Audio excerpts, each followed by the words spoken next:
Kieran, first of all, amazing job on this film. I absolutely love noirs, so this is like perfect for me.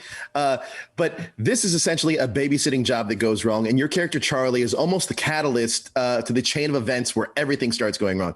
What can you tell me about who Charlie is? What I'm sort of able to gauge about who Charlie is that he's not as experienced in this world as he like people to think. I think this is him trying to get his foot in the door, trying to act like a big shot, and hoping that all goes well.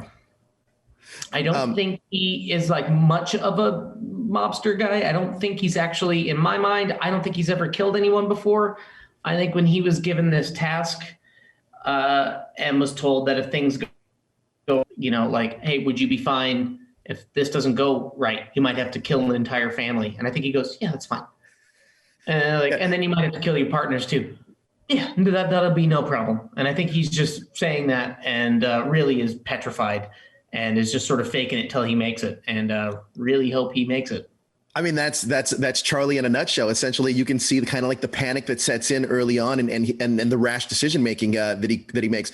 But can you tell me how Charlie views Kurt and Ronald?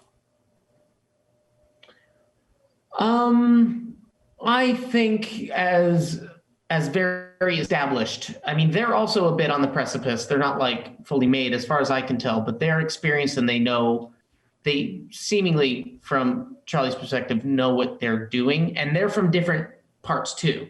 Like right. The whole point is these three don't know each other. So I'm aware of who they are and know that these guys sort of have the actual tools in their kit, and that I don't. I'm this 5'7" little guy with a gun in my hand saying, yeah, me too. Yeah, I can do this as well. Well, I love that early on that Charlie kind of tries to almost manipulate the situation when he's talking to Ronald about Kurt's past a little bit, trying to fire him up a little bit. So I think that was brilliant, but that's all in the writing of Ed Solomon. So speaking of Ed Solomon, what really stood out about his script that really attracted you to the role or the project? That's really interesting, and I really wish I had a really good answer for that. I don't. My brain doesn't work like that. I go, oh, good script, me likey. And then I go, oh, character, me can play that, me likey.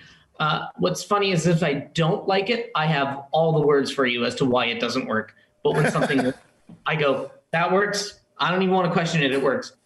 So that's I love that. Yeah. I love that process. Now, this film is not only a brilliant heist movie, but like I said, it's a great noir film. But it's on the backdrop of a racially charged Detroit in 1950s.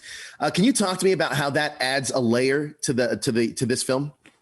It's hard for me to talk about how that adds a layer to it, because even when we got to Detroit, I was not really aware of the history that city had with that sort of stuff. And even now, it would be tough for me to try to bring it up and give any sort of I don't know, shed any kind of actual new light on it. Locals were telling me about the history of Detroit, and it was like, oh, that's not something I really knew about, and not really something I feel like I'm comfortable speaking to.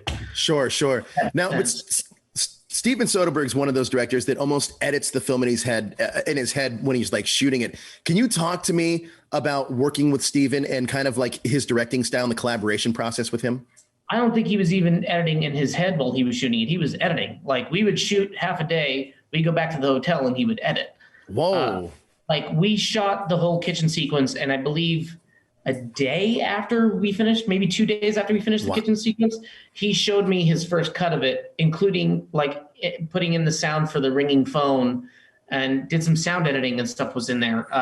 It's quite incredible. And he doesn't have the movie in his head the way that I work with some filmmakers, like, I'll just say like Edgar Wright, when I worked with him once, he had the whole film in his head, including like the music cues and the shots in it. He just had to go through the motions of actually shooting the thing. Like, he had the film, he just need to make it. Steven is like, here's a great script. Here are some great actors I like working with. Here are all these great people I like to work with. You show up, the actors start doing this. He goes, give me a camera, and we just shoot it fast. And then he's in the editing room later that day. I love that. That's amazing. It's fun, man. That's a lot of fun. That's such a fascinating experience, man. Kieran, thank you so much for your time. The film is fantastic. I loved it. I watched it twice now, and it's just so good, man. I love it. Thank you so much. Thanks, man. Nice talking to you.